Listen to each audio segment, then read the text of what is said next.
learning this chapter, solid, liquid and gases, we know that all matter exists in a three form: solid form, liquid form and gaseous form. Okay?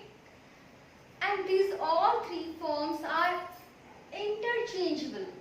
Means matter can change from solid to liquid, liquid to gas, then gas to liquid, liquid to solid. Okay? It can change from one form to another form.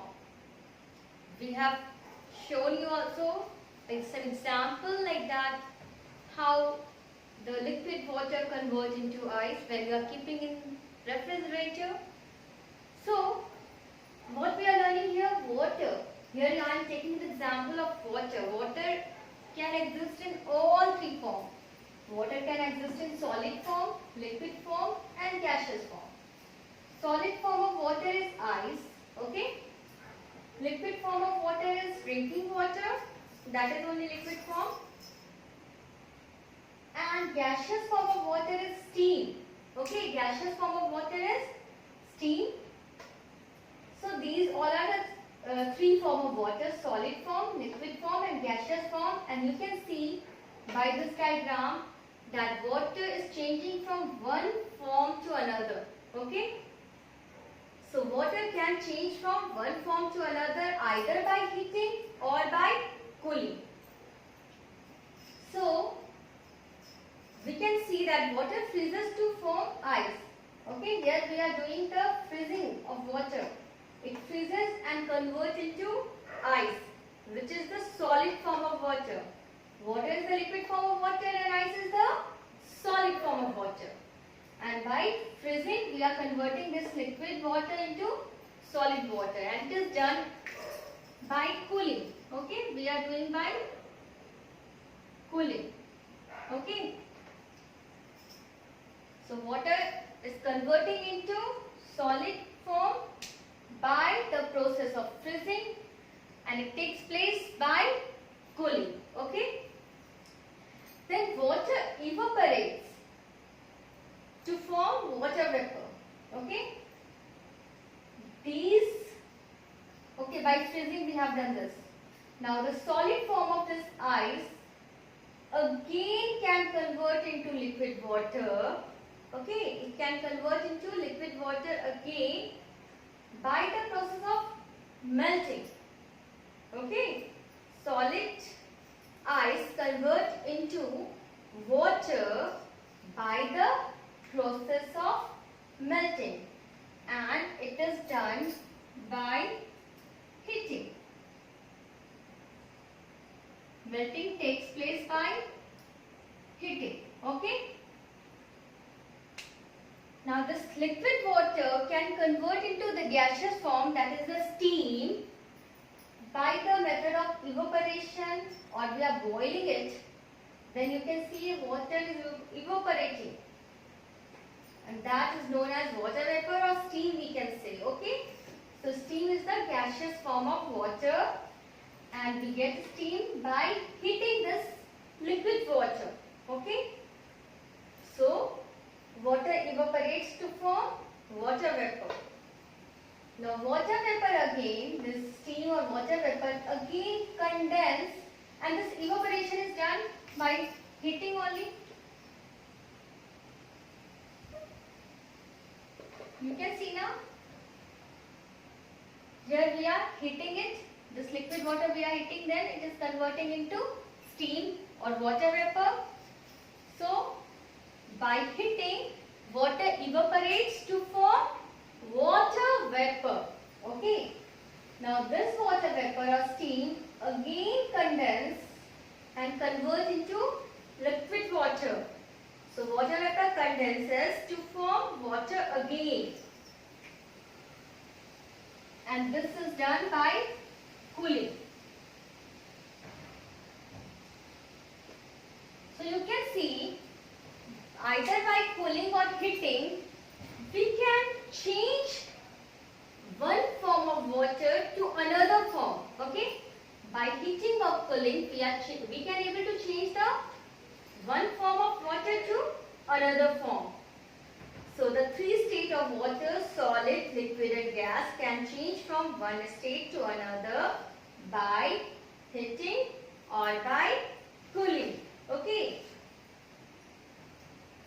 When solid ice is changing into liquid water by heating, the process is known as melting. Already we have learned. When the liquid water change into water vapor by heating, then we used to call this process evaporation. Okay.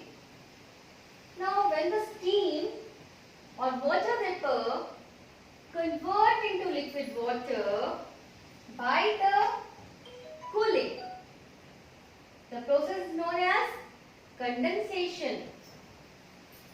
And when this liquid water convert into solid by cooling, the process is known as freezing. So children, you draw this figure nicely in your copy and try to learn that water is changing from one form to another form either by heating or by cooling. So melting and evaporation takes place by heating. Okay, melting and evaporation takes place by heating. Condensation and freezing takes place due to cooling. Okay, that we have learned all today. So you draw this diagram neatly in your copy without seeing and try to learn it. So what we have learned in this chapter? First we have learned that matter is made up of three forms. Solid. Matter can exist in a three form, that is solid, liquid and gas. Solid is having definite shape. You have seen. It is having definite volume also. And the force means intermolecular force is very strong in solid. Now liquid can flow. It is having weak intermolecular force than solid, and liquid doesn't have definite shape. It takes the shape of the container in which we used to keep it. If we are keeping in the glass, it will take the shape of the glass. If we are keeping in bowl, it will take the shape of the bowl. But volume of the liquid is fixed. So liquid is having fixed volume, means definite volume. Volume we are not changing. We can't able to change the volume. If we are keeping 1 liter water in a 1 liter container, okay, we can't able to keep that 1 liter water in a half liter of container.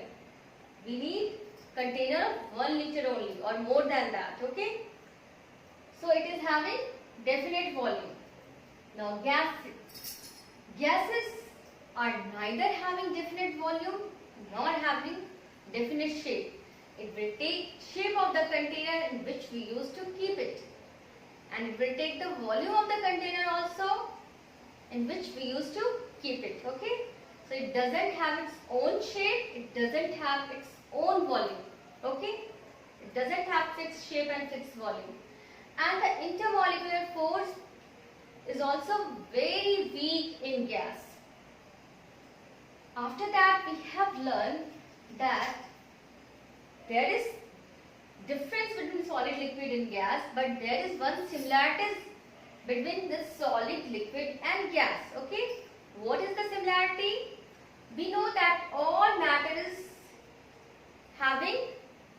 has weight and can occupy space.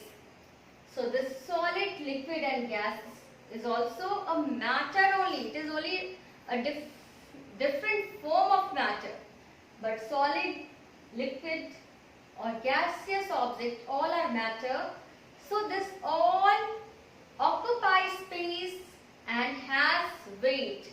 We have done the activity also. Then after that we have learned about the different process by which one form of an object can change into another form. The matter can change itself from one form to another form, and here we have taken example of water you can see that solid can change into liquid by heating, and this process is known as melting. Here we have taken the example of water, but if solid is converting into liquid form by heating, it is known as melting. Okay? When liquid is converting into gaseous form by heating, the method is known as evaporation. When gas is converting into liquid by cooling, the process is known as condensation, and the freezing is the process in which liquid convert into solid by cooling. So children, try to revise and read the chapter line by line